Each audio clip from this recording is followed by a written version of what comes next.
زملاء الطلبة مثل هذه الإضرابات العشوائية زيد تساهم في إسقاط الجامعة ولا تشكيك الإضرابات.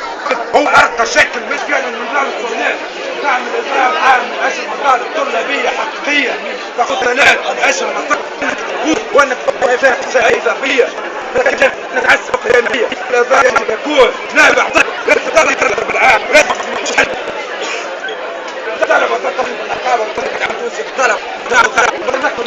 طالب لأن ما يعرف مصلحته يجي ولد أنا ما كيس على مساحة شيء لأن تجمع يجمع معنا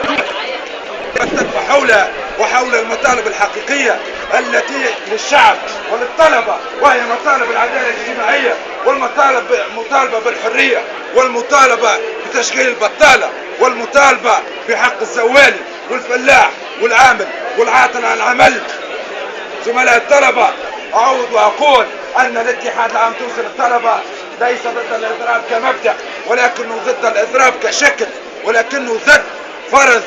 أنه 10 من الناس يجوا بالقوة يسكروا الجامعة، 10 من الناس يفرضوا خياراتهم على 5000 طالب، فهذا غير مقبول، وهذا نرفضه كاتحاد عام تونسي للطلبة انطلاقا من أننا نؤمن بوعي الطالب، وأننا نؤمن أن الطالب إذا مسته القضية وإذا أحس نفسه أنه معني بالإضراب فإنه سيضرب لنفسه وسيضرب من تلقاء نفسه، وإذا علم كذلك أن الإضراب نابع منه وأنه وقع مشاورته بالإضراب وأنه تم استشارته وأنه فمواقفات احتجاجية أو غيرها سبقت الإضراب فأنه باش يجي باش يضرب، ولكن أنك تجي تعلمني قبل منهار ربما إضراب ثم يتسكر الباب بعد ذلك، فهذا يسمى إضراب قسري، إضراب قسري بوليسي. هذا مرفوض تحت الجامعة التونسية اليوم. مطالبنا اليوم هي تحسين الجامعة، مطالبنا اليوم هي الرقي بالجامعة، اليوم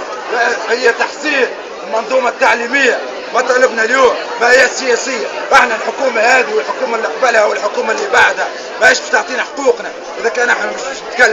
نتكلموا ونعرفوا باش نتكلموا وقتاش نتكلموا وكيف نتكلم. ان نشل نوصلوا معناه الاضراب العام اللي هو معروف في العالم كامل كيف يرفع متى يرفع، يتم تشليكه الاضراب العام يسكر البيبان على العباد وعسكر الجامعة، فهذا غير مقبول. وهذا كما عهدناه وصار في كلية العلوم الإنسانية في تونس انه اكثر من اغلاق البيبان. جاءوا نهار الأحد بعض من هؤلاء اتحاد عام طلبة تونس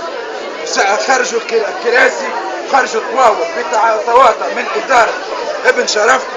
باش الطالب والأستاذ يجيب الشقة نهار الاثنين ما يلقاش لا كرسي ولا يلقى طاولة، وبذلك يفرض عليك بسيط انك تقرب. وهذه دعوتي لكم زملاء الطلبة ان تلتفوا حول مطالبكم الحقيقية وان تبتعدوا عن هذه المطالب الفئوية الحزبية الضيقة اللي تجي من عرفات المنفوذ يفرض عليه الاضراب، يفرض عليه انه يسكر الجامعة وانه يعسكرها. بالنسبة اللي صار اليوم الصباح هم من حاول الاتحاد عام تونسي الطلبة لم يرتكب العنف، وكذلك الإخوة والطلبة العاديين وقفوا سدا منيعا من أجل